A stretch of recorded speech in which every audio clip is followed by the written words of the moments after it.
तुझ नमो ओंकार स्वरूपा सद्गुरु समर्था ओंकार स्वरूपा सद्गुरु समर्था अनाथाच्या नाथा तुझ नमो तुझ नमो तुझ नमो तुझ नमो तुझ नमो। सर्वांनी सुरुवातीला स्वामी महाराजांच्या नावाचा जय जयकार करायचा आहे। राजाधिराज सद्गुरुनाथ सिद्धरामेश्वर महाराज की जय। राजाधिराज सद्गुरुनाथ श्री भाऊसाहेब महाराज की जय। राजाधिराज सद्गुरुनाथ श्री काड सिद्धेश्वर महाराज की जय।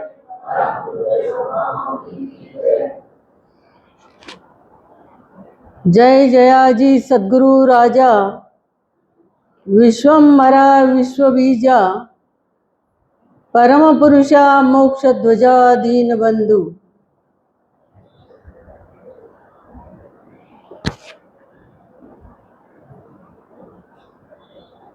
बघा, आपण सगळे इतके भाग्यवान आहोत की आपल्याला जी गुरु परंपरा मिळालेली आहे ही फार श्रेष्ठ आणि स्वरूप संप्रदाय आहे। म्हणजे या ठिकाणी फक्त स्वरूपाबद्दल सांगितलं जातं की तुमचं खरं स्वरूप काय आहे। आपल्याला सद्गुरू भेटायच्या आधी माहिती होतं कोणाला स्वरूप, आपण सगळं बाह्यवर्णन सांगत होतो। पण ज्या वेळेला आपल्याला सद्गुरू भेटले आणि ही सगळी परंपरा मिळाली, एकापेक्षा एक श्रेष्ठ। खरंच कधी कधी खूप आपल्याला हेवा वाटतो की आपण किती भाग्यवान आहोत। आता बाहेर काय परिस्थिती आहे आणि त्यात आपल्याला स्वरूपाची ओळख करून देऊन आपल्याकडून अभ्यास करून घेतलेला आहे स्वामींनी। मी आत्मा आहे म्हणा, असं महाराज प्रवचनातून सगळ्यांना सांगायचे। आत्मबुद्धी निश्चयाची हीच दशा मोक्षश्रीची अहम आत्मा हे कधीच विसरू नये, हे बोलून घ्यायचे महाराज। कशासाठी? लक्षात राहावं म्हणून। अशा गुरूंना ज्ञानेश्वर महाराजांनी म्हटलंय, ऐसी कळवळ्याची जाती करी लाभावीण प्रीती। म्हणजे यांना कळवळ्याची जात आहे। जसं आईला मुलाबद्दल जो कळवळ असतो, आई काय त्याच्याबद्दल पगार मागते का? मी तुझी सेवा केली, दे पैसे, चेप माझे पाय, असं सांगते का? नाही। तरी लाभावीण प्रीती, तिला लाभ काहीच नको, माझा मुलगा, या एकाच भावनेने ती आईवर प्रेम करत असते मुलावर। आणि तोच भाव महाराजांचा होता की आपल्या सगळ्यांना त्यांनी, महाराजांनी, सिद्धरामेश्वर महाराजांनी, भाऊसाहेब महाराजांनी, गुरुलिंगम महाराजांनी खरंच एक एक परंपरा आणि पूर्ण त्यांचं ज्ञान जर वाचलं ना, हे सगळं सोडून द्यावं असं वाटतं। गुरुलिंगम महाराजांचं मी पूर्ण वाचलं, भाऊसाहेब महाराजांचं मी पूर्ण वाचलं। काय त्यांची प्रचंड तळमळ होती। आणि इथं तळमळीशिवाय काही मिळणार नाही, लक्षात ठेवा। इथे तळमळीने तुम्ही आलं पाहिजे। खरं म्हणजे आज तर पूर्ण भरायला पाहिजे होतं, पण एक एक एक एक हळूहळू हळूहळू येत आहे। रिटायर लोकांनी तरी लवकर येत जा।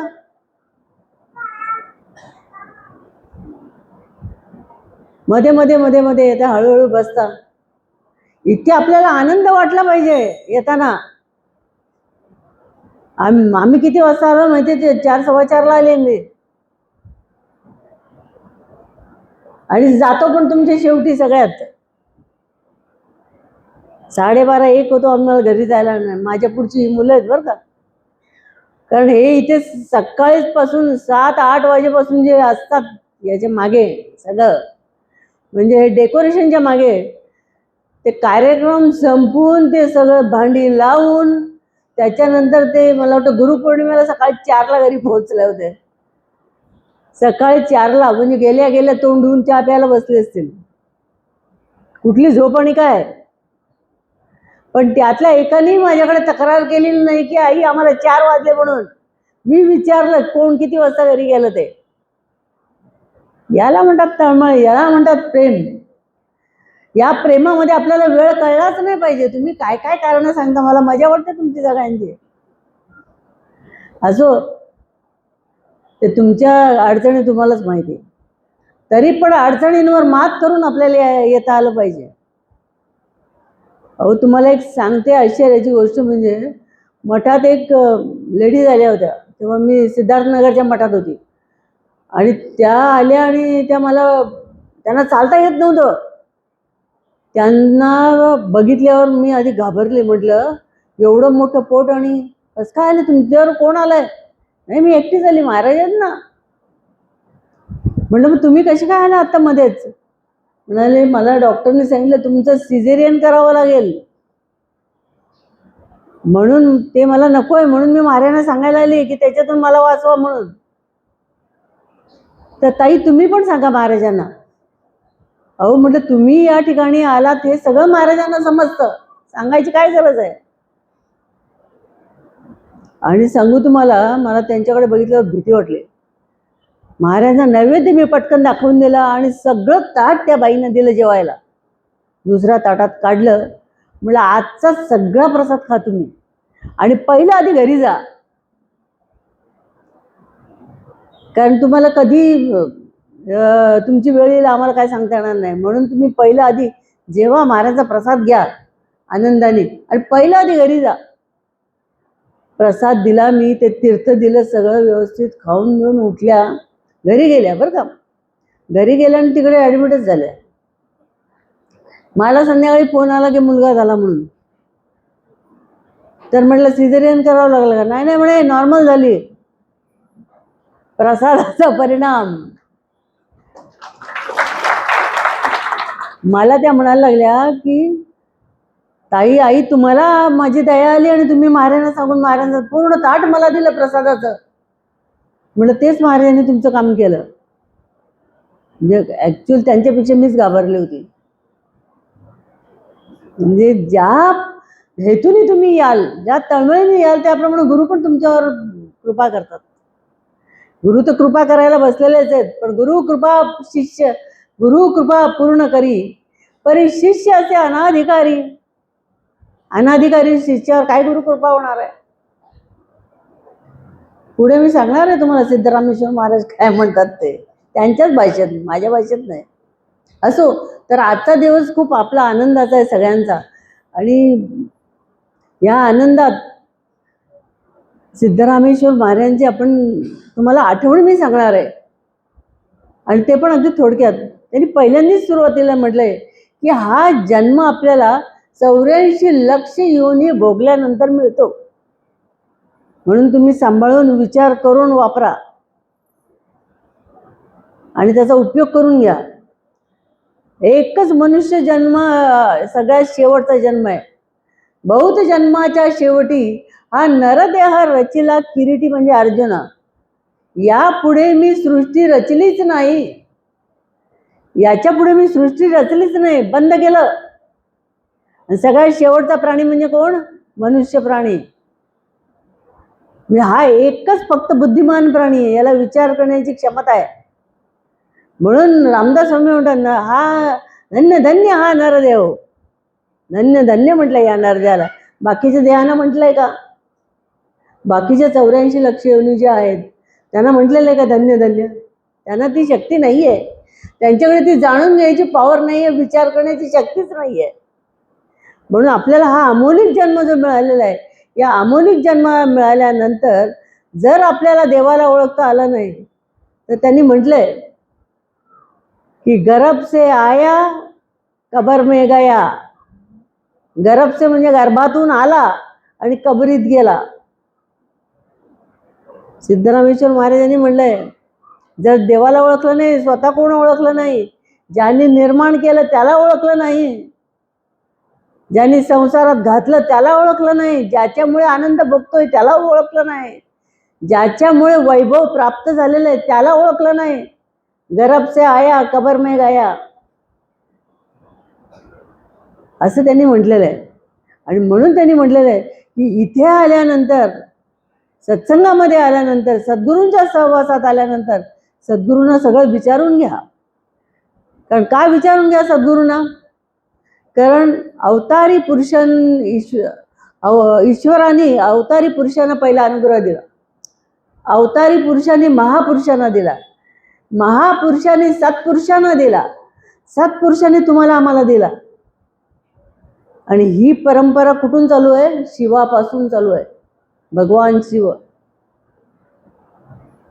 म्हणजे असं हे इथपर्यंत येऊन त्यांच्या अधिकाराने त्यांनी आपल्याला तो दिलेला आहे. मग असे सद्गुरू आपल्याला भेटल्यानंतर आपल्याला जास्तीत जास्त सहवास त्यांचा मिळवता आला पाहिजे. अहो, जिवंत असताना तर आपल्याला सगळ्यांना सहवास मिळाला, पण आता सुद्धा ते जिवंत आहेत, लक्षात ठेवा. त्यांना सगळं ऐकू येतं, ते कुठेही गेलेले नाहीत ना. हम वसामि वैकुंठे योगिनाम हृदय रवो मद भक्ता यत्र गायन्ति तत्र तिष्ठामि नारद. माझे भक्त जिथे माझं गायन करतात, सेवा करतात, नामस्मरण करतात, अर्जुना तिथेच मला शोधून काढ, तिथेच मी आहे. तुम्ही बघा शंकर महाराजांची उदाहरणं बघा, तुम्ही अक्कलकोट महाराजांची उदाहरणं बघा. त्यांनी देह सोडल्यावर सुद्धा शिष्यांच्या घरी जाऊन त्यांना मदत केलेली आहे.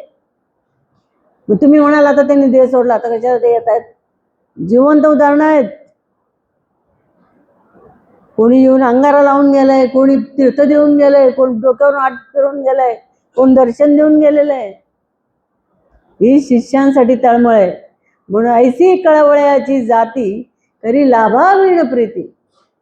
काही लाभ नकोय आपल्याला त्यांच्याकडून, ना पैसे नकोय, ना कपडे नकोय, ना काही नकोय, फक्त प्रेम पाहिजे.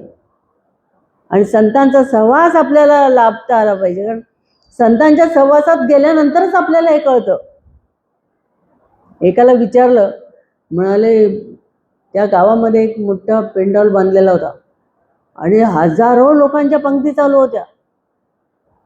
हा तिथे जायचा, रोज सकाळी नंबर लावून जेवून यायचा, संध्याकाळी जेवून यायचा. नंतर त्या गावामध्ये एक सत्संग होता, तेव्हा त्या सत्संगाला पण तो गेला. तेव्हा त्या महाराजांनी विचारलं, तुम्ही याच गावातले ना? हो.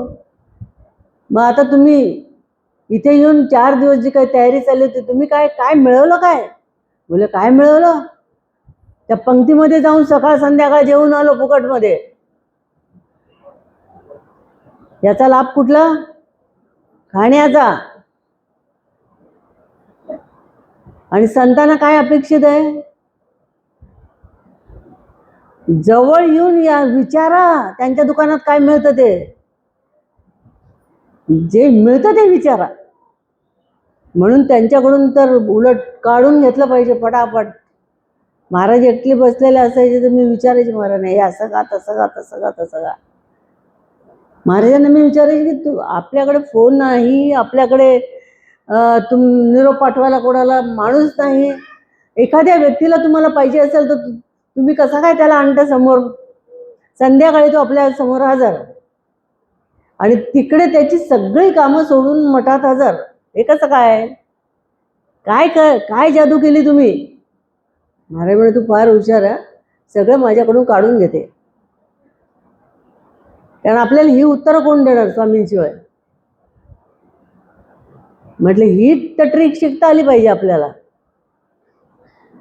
मग महाराजांनी मला असं उत्तर दिलं, म्हणाले, निश्चय वैसे वस्तूकडे तरीच ज्ञान मार्ग सामर्थ्य चढे. त्या वस्तूकडे तुझा निश्चय असू दे, आपोआप सगळं होईल. तुला पाहिजे ती व्यक्ती समोर तू आणू शकते. पण आता ही शक्ती काय आपल्याला कोणाला आलतू फालतू माणसासाठी वापरता येईल का? नाही. या शक्तीचा उपयोग परोपकारासाठी झाला पाहिजे. या शक्तीचा उपयोग कोणीतरी संकटात असेल त्यावेळेला झाला पाहिजे.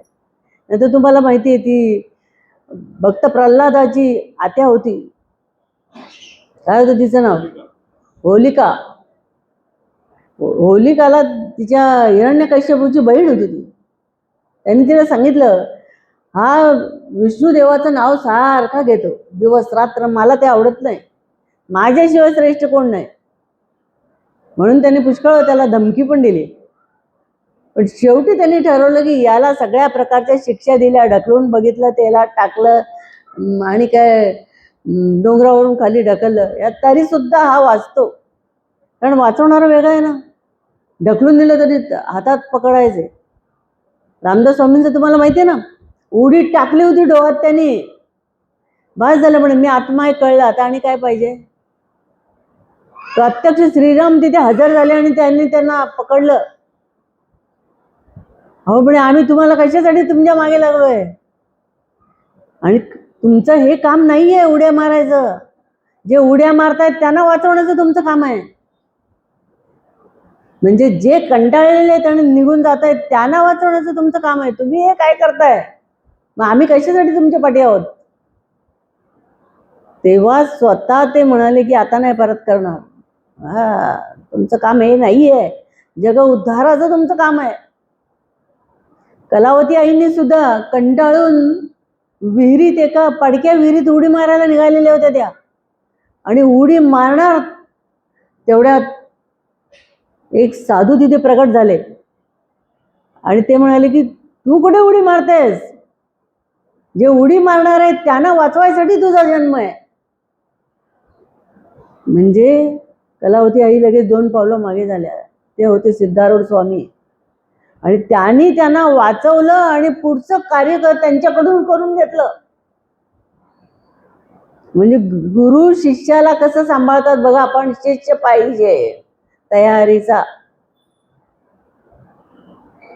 कुठेही असेल तर जाणाऱ्यापैकी शिष्य पाहिजे. जिथे गुरु असेल तिथे पळत धावत जाणारा पाहिजे. अशा शिष्यांवरच दया होईल. सगळ्यांवर होणार नाही असातला भाग नाहीये. आपापल्या भक्तीप्रमाणे आपल्याला फळ मिळतंच, पण ज्याला ताबडतोब पाहिजे त्यांनाही असं करायला पाहिजे. जास्त अभ्यास करणाऱ्याला जास्त मार्क असो.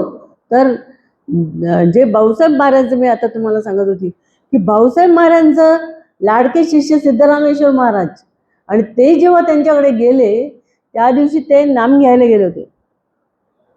तेव्हा त्या दिवशी वार होता शनिवार, आणि ते शनिवारी नाम देत नसत. बाकी दिवशी ते नाम द्यायचे पण शनिवारी द्यायचे नाहीत. पण जेव्हा त्यांना बघितलं भाऊसाहेब महाराजांनी, आणि ते म्हणाले ते बाहेर थांबलेत, त्यांना बोलव. आणि त्यांना बघितल्यावर सांगितलं की तुमच्यासाठी मी आजपासून शनिवारी नाम देणार, आणि तुमच्या स्मरणादाखल मी यापुढे शनिवारीच नाम देणार. बघा, शिष्याला नुसतं बघितल्याबरोबर ओळखलं. आपल्या महाराजांना सिद्धरामेश्वर महाराजांनी बघितल्यावर ओळखलं, नमस्कारच घातला डायरेक्ट. म्हणजे गुरुने शिष्याला घातला, शिष्याने गुरुना घातला, दोन्ही तोडीचे एकदम. इथे सांगायचं झालं काय, तर इथे सिद्धरामेश्वर महाराज म्हणतात की तुम्हाला जे प्रत्येकाला नावं दिलेले, दगडू, धोंडू, राम, रमेश, रमेश, उमेश, ही जी काय नावं तुम्हाला दिलेली आहेत, ही नावं आधी होती का तुम्हाला जन्मल्याबरोबर? नव्हती. उपजली या बालकासी नाम नाही तयापाशी, आणि ठेविलेले त्या नामासी ओ देत उभे. उपजली या बालकासी नाम नाही तयापाशी, त्याला नाम नसतं, पण ठेवेल त्या नावाला ओ ठेवून ते उभं राहतं. कोण ठेवतं नाव? या तुमच्यासारख्या बायका एकत्र गोळा होऊन, तो काय कार्यक्रम करून, काय काय गाणी म्हणून, काय काय ते शिंत्रे बुवा सांगायचे, काय काय घोगऱ्या बिगऱ्या खाऊन, आणि मग त्याच्या कानात हळूच नाव सांगायचे. ते नाव लक्षात ठेवून हा जसा मोठा व्हायला लागला तेच सांगायला लागला, ऐकून ऐकून. तसं ते म्हणतात सुरुवातीला त्याला नावच नाहीये, त्याचं मूळ स्वरूप आत्मा आहे. आत्म्याला कुठलं नाव? म्हणजे इथे त्यांनी सांगितलं की तुमची दगडू, धोंडू, रमेश, उमेश ही सगळी नावं कशी आहेत? खोटी आहेत, आपण ठेवलेली. आपलं स्वरूप आत्मस्वरूप असल्यामुळे त्याला कसलं नाव आलं घ्या. म्हणजे या ठिकाणी ते त्यांनी सांगितलंय की हे सगळं खोटं आहे. आणि पुन्हा त्यांनी सांगितलं ज्या संसारात तुम्ही राहता त्या संसाराबद्दल छान वर्णन केलेलं आहे त्यांनी. ते म्हणतात की घुस बघितले तुम्ही, बघितले सगळ्यांच्या बिल्डिंग मध्ये रात्री फिरतात बघा, दिवसा नाही दिसत, रात्री दिसत. त्या घुशी काय करतात, रात्री जमीन उकरतात आणि ते उकरताना एवढं उकरतात त्यांना म्हणतात सोनं दिसतं म्हणून ते उकरतात. आणि हे उकरण्याचं कार्य सकाळी उजाडेपर्यंत चालू असतं त्यांचं. खूप काही उकरून होतं त्यांचं. त्यांना वाटतं ती दिसतंय आणि पुढे पुढे पुढे पुढे काम चालू आहे उकरायचं. जेव्हा सकाळ होते, पहाट होते, तेव्हा पहाट झाल्यावर जर काय उजेड पडतो तेव्हा त्यांना ते म्हणतात काय कुठे सोनं आणि काय, तेव्हा ती क्रिया बंद होते. तसं ते म्हणतात की ही घुस जसं रात्रभर उकरत होती, सोनं काढत होती सोन्याच्या मागे लागून, तसं तुम्ही आम्ही सुद्धा घुशीचे नातेवाईक आहोत असं त्यांनी म्हटलंय. मी म्हणत नाही, पुस्तकात वाचा. आम्ही सुद्धा उकरतो वेगवेगळं, प्रत्येक जण. कोण राजकारणात उकरतं, कोण कशात उकरतं, कोण कशात, कोण पैशात, कोण बिझनेस मध्ये, कशात कशात कशात चालू आहे. हाताला लागलंय का, लागलं असतं तर थांबलं असतं. चालू आहे अजून ना. म्हणजे हे जे आहे त्यांनी सांगितलेलं आहे की असा संसारात, तसा संसार करायला सांगितलेलं नाही त्यांनी. संसारात राहा पण राहून संसारी असावे, असोनी नसावे. आसून नसल्यासारखं राहा. म्हणजे तुम्हाला हे माहिती आहे ना, आपण बाहेरगावी जर गेलो तर तिथे मंदिरात हे धर्मशाळा असते ना, त्या धर्मशाळेमध्ये काय कर, रात्री धर्मशाळेत माणसं येतात, राहतात आणि सकाळ झाली की उठून जातात. तसं त्यांनी सांगितलं धर्मशाळेत राहिल्याप्रमाणे राहा. असोने असावे, नसोने, असून नसल्यासारखं राहायचं. म्हणजे आम्हाला ही प्रत्येकाला धर्मशाळाच दिलेली, काही दिवसापुरती, कायमची नाही. कायमची म्हणून माणसं काय पाठी लागलेली आहेत काय बघायलाच नको, विचार करायला नको. एक मठ 10 मठ.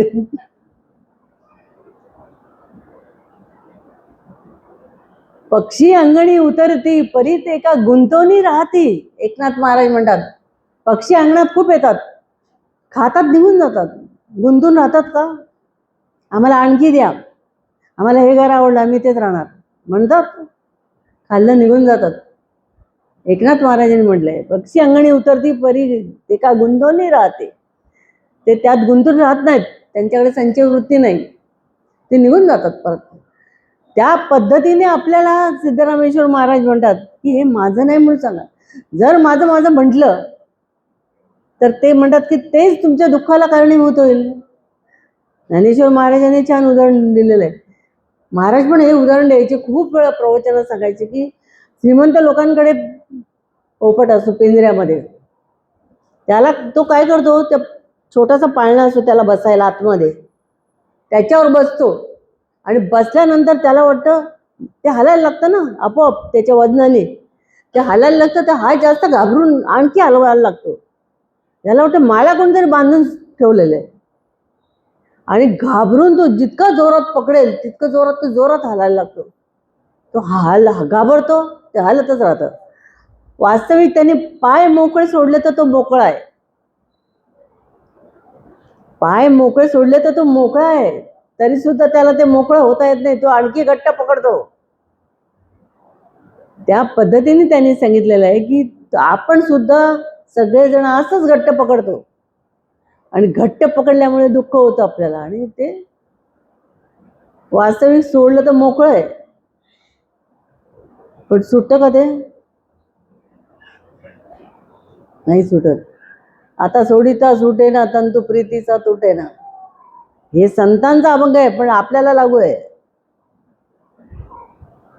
पण इथे संसारात त्यांनी सांगितलंय की संसारात कसं राहायचं, की ज्ञान प्राप्त करून संसार करा, मग तुम्हाला बाधा नाही ते म्हणतात. आधी ज्ञान करून घ्या, नाहीतर असं जर तुम्ही संसारामध्ये आसक्त राहिलात तर त्यांनी आपला रिझल्ट सांगितलेला आहे सिद्धरामेश्वर महाराजांनी, की नुसताच संसार करत बसला आणि देवाला ओळखलं नाही तर पुढच्या जन्मी काय प्रमोशन 2 पायाचे 4 पायाचं. काय लगेच समजते तुम्हाला भाषा? हा, प्रमोशन लगेच समजलं. ऑफिसमधलं प्रमोशन नाही, हे प्रमोशन वेगळं आहे. आणि ते झाल्यानंतर जर घोडा गाढव डुक्कर झाला तर त्यांनी सांगितलंय की चाबूक खावे लागतील, कारण तुमची भाषाच कोणाला कळणार नाही. तुम्हाला भूक लागली पाणी देतील, तुम्हाला तहान लागली जेवण देतील, पाणी देणारच नाहीत. तुम्ही नाही चालला आजारी असाल फटके देऊन तुम्हाला पळवतील. काय मजा आहे त्या जन्मामध्ये? मजा, शिक्षा आहे शिक्षा. आपल्यासारख्यांच्या ताब्यात ते म्हणत असतील कुठून आम्हाला देवाने हा जन्म घातला, मनात तरी म्हणत असतील. तसं प्रत्येक जण म्हणतातच मनात, फक्त बोलून दाखवत नाही. प्रत्येकाला वाटतं असं, का तर गुरूंचं ऐकत नाही म्हणून. इथे त्यांनी सांगितले गुरूंचं ऐकाल तर देव व्हाल, राजा व्हाल, आणि गुरूंचं ऐकलं नाही तर फजिती व्हाल, तुमची फजिती होईल. आणि दुसरं म्हणजे त्यांनी एक सुंदर सांगितलेलं आहे की प्रवचनामध्ये बसल्यावर जर तुम्ही जांभया द्याल, हे पॉइंट्स माझे बघून घ्या त्याच्यात आहेत की नाही. प्रवचनात बसून झोपाल आणि जांभया द्याल तर तसेच तुम्ही माराल, असं म्हटलंय त्यांनी. म्हणजे बसलाय गुरूंच्या समोर. संतांच्या भाषेत सांगते मी, काहीच बोलत नाही तुम्हाला. म्हणजे इथे बसताना तरी 1 तास छान ऐका. आई आमची मुलं सांगतात, आई एक दिवस आपण पूर्ण रात्रभर इथे कार्यक्रम करू. अरे म्हटलं ऐकूनच पळून जातील. अरे म्हणे आम्ही सगळं जेवण देतो, सगळं देतो त्यांना, सकाळी चहा बिस्किट देतो चांगलं. अरे म्हटलं सांगून बघ, अर्धे सुद्धा राहणार नाहीत. इतकी घराची ओढ आहे आम्हाला.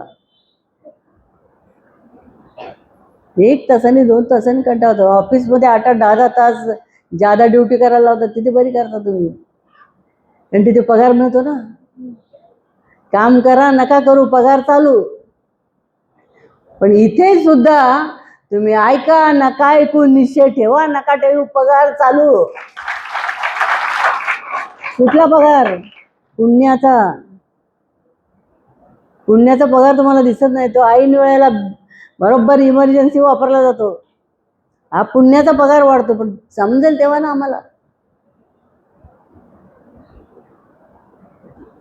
महाराजांनी माझं बरोबर सिलेक्शन केलं आमच्या आई वडिलांकडून. आमची बहीण ती मीनाताई आली होती तिकडे, आणि 5 वाजता मी शिवरात्रीला जेवायला बसले सगळ्या गुरुबंधूंना जेवण वाढून. तेव्हा ती आली आणि ती मला म्हणाली, तू जेवली नाही अजून? अरे म्हटलं लास्ट पंगात आत्ता संपले, आता जेवणार. ती आली आणि पळत पळत मला नमस्कार केली. अगं बाई म्हणे, तुझा परमार्थ तुलाच येतो, आम्हाला नाही जमणार. आणि महाराजांना सांगायला लागली, काय हिचा परमार्थ बघा, 5 वाजले, आम्ही झोपाकडून आलो चहा प्यायला, ही अजून जेवले पण नाही. महाराज काय बोलले, म्हणूनच तिला मठाला घेतलं, तुम्हाला नाही घेतलं. तुम्हाला तुमची दुसरी कर्तव्य करायला दिली, हे तिलाच जमेल, बाकीच्यांना जमणार नाही. तसं रात्रभर बसायला सांगितलं तर मी रात्रभर काढू शकते. कोण बसेल माझ्याबरोबर? तयार आहे?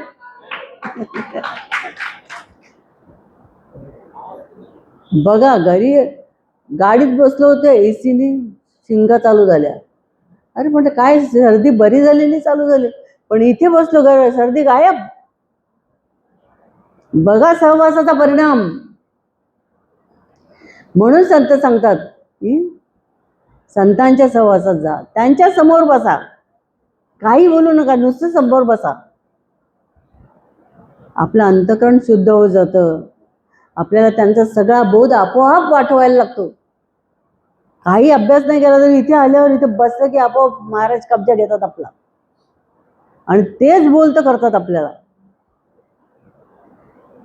म्हणून संतांच्या बद्दल वास्तविक त्यांनी सांगितलेलं आहे की ज्यांनी स्वतःला ओळखलंय, जो देव झालेला आहे, देव शोधायला गेला आणि देव झाला, तो काय झाला? राजा झाला.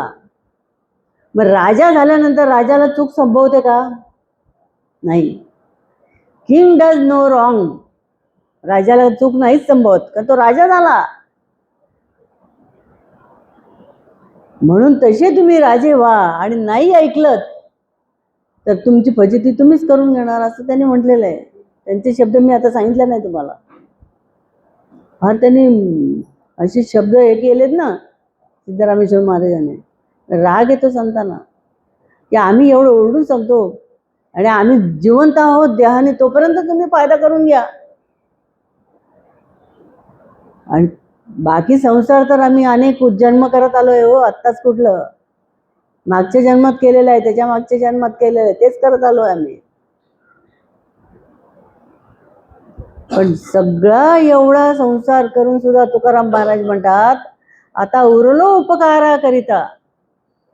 आता जे माझं आयुष्य आहे ते कशासाठी आहे? उपकारा करता,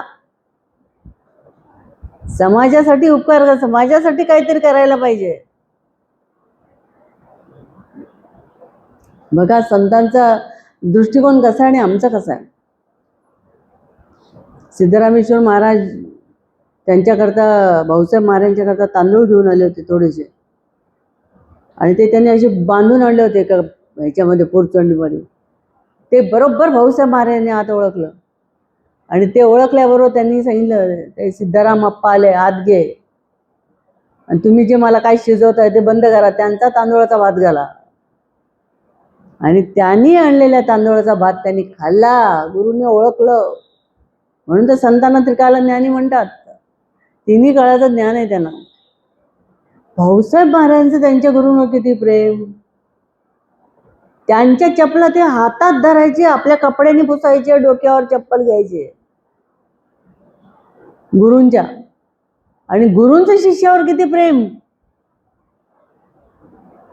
ते एका ठिकाणी प्रवचनला गेले, आणि एक त्यांनी गुरुलिंग महाराजांनी भाऊसाहेब महाराजांना सांगितलं, तू चल माझ्या बरोबर, एक पान घे. कसलं? दासबोधातला समास. आणि ते एक पान घेऊन ते गेले. एका समासावर ते 4 ठिकाणी गेले, 4 ठिकाणी वेगवेगळं प्रवचन केलं त्यांनी.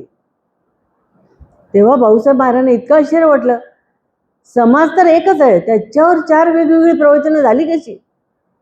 त्यांना काही राहावे ना. त्यांनी त्यांच्या गुरूंना विचारून टाकलं, म्हणाले महाराज तुम्ही एका समासावर 4 ठिकाणी 4 वेगवेगळी प्रवचन केली, कसं काय? मला तर खूप आश्चर्य वाटलं. तर ते म्हणाले, अरे वा, म्हणजे तू ऐकत होतास वाटतं माझं प्रवचन, म्हणजे मी जे बोललो ते तू छान लक्षात ठेवलेलं आहे. म्हणाले थांब, माझ्या अंगावर जी कोंबडी आहे तुझ्या अंगावर झटकतो. म्हणजे काय, घोंगडीतला कचरा टाकता का अंगावर? माझी सगळी कृपा तुला पावर देऊन टाकतो, भांडवल, आध्यात्मिक भांडवल सगळं तुला देतो. आणि त्यांनी त्यांची घोंगडी त्यांच्या अंगावर झटकली आणि सांगितलं, याच्या पुढे तू आता सगळ्यांचा उद्धार कर, सगळ्यांना प्रवचन सांग. तिथून यांची प्रवचन खूप जोरात चालू झाली. घोंगडी झटकल्याचा परिणाम हा आपल्याला, आपण असा अनुभव घेतला पाहिजे गुरु काय काय करतात. आणि असे सगळ्यांना अनुभव आहेत. मी म्हणते मलाच तर, मी तर जवळच होती हो, मी तर 24 तास जवळ होती, माझ्या इतके अनुभव कोणाकडेच नाहीत. पण बाकीचे सुद्धा जे येत होते आणि महाराजांना भेटत होते, त्यांना सगळ्यांना महाराजांची बोलत होते, तेव्हा त्यांना महाराज जे काय बोललेत ते अनुभव त्यांना आलेले आहेत सगळ्यांना. सहज महाराज बोलायचे, सहज त्यांचं काम होऊन जायचं. म्हणजे म्हणतात ना, सहज बोलणं इथं उपदेश, करुणी सायास शिकविती. सहज बोलतात. म्हणून संत कृपा करताना आपल्या स्पर्शाने कृपा करतात, आपले विचार सांगून कृपा करतात, आपला बोध देऊन कृपा करतात, आपला दृष्टी कटाक्ष टाकून कृपा करतात, आणि प्रसाद देऊन कृपा करतात, तीर्थ देऊन कृपा करतात. कृपेचे वेगवेगळे प्रकार आहेत. पण त्यांना कळकळ वाटते, आपली दया येते सगळ्यांची, की जन्माला येऊन हे लोक का देवाला ओळखत नाहीत, का रडत बसतात दुःख करत. तर अशी संत बघा, आता तुम्ही बाहेरची काय आपली परिस्थिती आपण बघतो, खरे संत राहिलेत का आता? पण जे आपले सद्गुरू आहेत ते सगळे एकापेक्षा एक आहेत, आणि त्यांचं एकदा वाचायला लागलं ना तर बाकी काही नको वाटायला लागतं, इतका आनंद वाटतो. आणि वाटायला लागतं की फटाफट सगळं मिळवलं पाहिजे, आहे तोपर्यंत, जीवनाची संध्याकाळ व्हायच्या आधी मिळवलं पाहिजे सगळं, नंतर काय उपयोग आहे हो. जोपर्यंत दिव्यात तेल आहे आणि दिवा जळतोय तोपर्यंत सगळं ठीक आहे, दिवा मालवल्यावर कसली झाकाझाकी. म्हणून सिद्धरामेश्वर महाराजांनी सांगितल्याप्रमाणे आपण सगळ्यांनी त्या स्वरूपाची ओळख आपल्या गुरूंनी आपल्याला सगळ्या गुरु परंपरा जी आहे आपली, त्या सगळ्यांनी हे एकच सांगितलेलं आहे. कोणी असं सांगितलेलं नाही की इतके साधन करा, इतका जप करा, इतके वेळा तीर्थाला जा, इतके वेळा असं करा, कोणीच सांगितलेलं नाही. सगळ्यांचा भर आत्मज्ञानावर आहे. म्हणून संतांना सगळ्यांनी सगळ्या मोठ्या मोठ्या संतांचा जय जयकार केलेला आहे. म्हणून जे मी बोलले ना, जय जयाजी सद्गुरु राजा, राजांचा राजा सम्राट, विश्व बीजा विश्वंभरा, परमपुरुष म्हणजे श्रेष्ठ पुरुष, त्याच्यापेक्षा श्रेष्ठ कोण नाही. म्हणून गुरुगीतेमध्ये म्हटलेलं आहे, न गुरुवरधिकम न गुरुवरधिकम न गुरुवरधिकम, शिवशासनता शिवशासनता शिवशासनता. गुरु शिवाय श्रेष्ठ या जगात कोणी नाही, हा शिवाचा आदेश आहे, ही शिवाची आज्ञा आहे. गुरुगीता तुम्ही वाचत असाल तर रोज वाचा, मी रोज वाचते गुरुगीता. आता माझी ते जवळजवळ ती पाठच झाली आहे. आणि त्याच्यामुळे ना सांगू तुम्हाला, कधी मला जरी मी खिन्न बसलेली असली तरी माझं ते मळकट विचार सगळे निघून जातात लगेच गुरुगीता वाचल्याबरोबर. इतकं आपल्याला धैर्य येतं. कारण स्वतः भगवान शंकरांनी पार्वतीला सांगितलं की हे पार्वती, आपल्याला जे शरीर प्राप्त झालेलं आहे सगळ्यांना, ते शरीर म्हणजे काय आहे, सगळ्या रोगांचं घर आहे. कृमी, कीटक, आजारीपणा, रोग, रक्त, मांस, सगळं हाडं, या सगळ्याचा मिळून हा देह तयार झालेला आहे. म्हणजे इथे जर आपण बघितलं तर हे आपलं वरून कातडं देवाने लावलंय म्हणून, नंतर कोणी गेलं असतं कोणाजवळ. जरा लॅमिनेशन जर वरचं हटवलं तर कोणी कोणाजवळ जाणार नाही. हे लॅमिनेशन देवाने ठेवलंय म्हणून आपण सगळ्यांशी एकमेकांशी बोलतो फिरतो, पण त्याच्या आतलं काय माहितीये का आपल्याला, ते संतांनी बघितलं. म्हणून डॉक्टर सुद्धा ऑपरेशन छोटं जरी असलं तरी नाकाला लावतात, कारण घाण आहे सगळी आत. म्हणून त्यांनी सांगितलंय की हा सगळा देह असा निर्माण झालेला आहे, म्हणून या देहाला महत्व देऊ नको जास्त. या देहाचं महत्व सोडून, ममत्व सोडून त्याला ओळख, सद्गुरूंना शरण जा, सद्गुरूंकडून ते समजावून घे. म्हणून गुरुगीतेची सुरुवातच गुरूंपासून आहे आणि शेवट पण तिथेच आहे. म्हणून ज्ञानेश्वरी वाचली तर त्याची पण सुरुवात ज्ञानेश्वरीची, पुढे तर वंदिला मी श्री गुरुची, जाणीतेने गुरु भजीचे, आणि 18वा अध्याय गुरु तेथे ज्ञान, इथे आणून सोडलेलं आहे. आणि ज्यांना गुरु भेटले आणि गुरूंचा सहवास मिळाला आणि गुरूंचे शिष्य तयार झाले, तिथे विजय हा ठरलेला आहे, लक्षात ठेवा. आणि याला आपण गीतेतलं तुम्हाला माहिती आहे, म्हणजे दुर्योधन आणि अर्जुन मधला फरक माहिती आहे तुम्हाला. एक अहंकाराने सगळे गेले, म्हणायला 100 कार्टी होती, पण कशामुळे गेली, अहंकाराने एक एक गेले. आणि इथे गुरूंच्या पाठिंबा होता गुरूंना, गुरूंच्या छत्राखाली होते, गुरूंच्या कृपेखाली होते, गुरूंची आज्ञा ऐकत होते, त्यामुळे त्यांना त्यांची फजिती झाली का, एकाची झाली नाही. झालं काय भरपूर, पण त्याच्यातून बरोबर बाहेर काढलं. नुसतं बाहेर काढत नाही गुरु, त्याचा रथ चालवलेला अर्जुनाचा त्यांनी, ते सारथी झालेले आणि अर्जुन बसत मजेत बसलेला आहे आतमध्ये. असं आपण आपला हा रथ त्या सद्गुरूंच्या हातात दिला पाहिजे.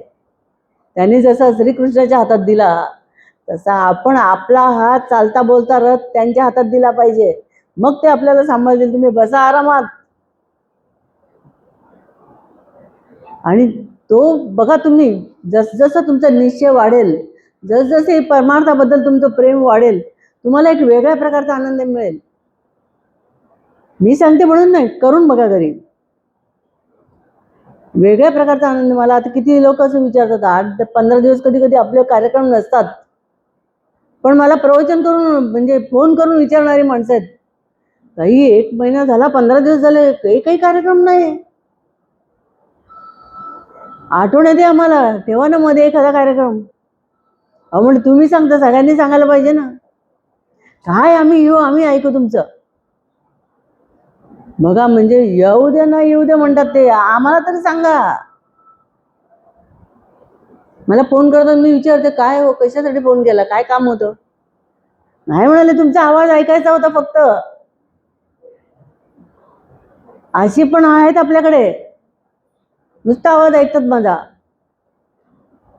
प्रवचन नाही पण निदान ताई बोलले तरी ताई काय असं विचारणार नाही, तुम्ही काय खाल्लं आणि काय घरी तुमच्या किती, असं कशाला विचारतील?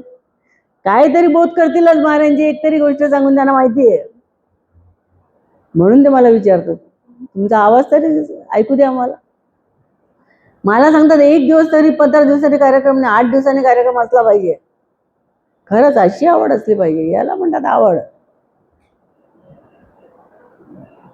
म्हणून अशी आवड आपल्याला निर्माण झाली पाहिजे. कारण जिथे आवड आहे तिथे सवड आहे, जिथे सवड आहे तिथे परमार्थ आहे. नाही तर काय, मला कारण काय सांगतात ते लोक, काय कुठे आम्हाला डोकं काढायला वेळ आहे. त्या मुलांच्या परीक्षा, तो त्यांचा अभ्यास, ती घरातली कामं, अरे ते काय ते मरेपर्यंत सुटणार आहेत का? महाराज म्हणायचे असं, मी नाही म्हणत. तुमचा संसार मरेपर्यंत सुटणार नाही, महाराज म्हणायचे. तुम्ही सोडला तर थोडा वेळ तरी सोडा. कोण कायमचं सांगते सोडायचा नाही. नाही तर काहीतरी ऐकून घ्याल आणि म्हणाला, काय ताई संसार सोडायला सांगता? सोडायला कोणी सांगितलेलंच नाही, मी पण नाही सांगणार. करायचं, पण ज्या वेळेला इथं कार्यक्रम असेल तेव्हा धावत आलं पाहिजे. अर्ध प्रवचन झाल्यावर 1-1 जण येत आहेत, त्या बरोबर आहे का? असो, तर आजचा जो कार्यक्रम होता आपला महाराजांचा, आणि महाराजांची आपण वाढदिवसाच्या बद्दल जे मी तुम्हाला सांगितलं की या संतांना का श्रेष्ठत्व दिलेलं आहे. लोक कल्याण साधाया जिजविती नित्य जी काया, धर्मो भास्कर साधूया आदरे आदिवंदूया, हरिहरा सिद्धरामाया आदरे आदिवंदूया, हरिहरा काळ सिद्धाया आदरे. सद्गुरू बघा, मी महाराजांच्याकडे सकाळ दुपार संध्याकाळ उभी राहिली की प्रार्थना करते, पण असं कधीच मागत नाही मला पैसे द्या, मला कपडे द्या, मला हे द्या, मला ते द्या. आनंद मिळाला पाहिजे आपल्याला. कुठे असू तिथे आपल्याला आनंदाने राहता आलं पाहिजे, आपल्या निश्चयात आपल्याला राहता आलं पाहिजे. त्यासाठी आरोग्य आपलं चांगलं राहिलं पाहिजे, हे महाराजांच्याकडे मागायचं की आमचं आरोग्य चांगलं ठेवा, म्हणजे आम्ही प्रपंच पण करू शकतो आणि परमार्थ पण करू शकतो. आरोग्य बरोबर नसेल तर काहीच साधणार नाही तुम्हाला. म्हणून देवाकडे फक्त आरोग्य मागायचं. म्हणून आजच्या या शुभ दिवशी, वाढदिवसाच्या, आपण महाराजांच्याकडे हेच मागूया की सगळ्यांचं आरोग्य चांगलं राहू दे आणि सगळ्यांची श्रद्धा दिवसेंदिवस वाढू दे आणि तुमच्या सहवासात येण्याची बुद्धी सगळ्यांना होऊ दे, हीच त्या चरणी प्रार्थना. राजा सद्गुरू सिद्धरामे महाराज की जय. राजाधिराज सद्गुरू श्री भाऊसाहेब महाराज की जय. राजा सद्गुरू श्री काळसुते.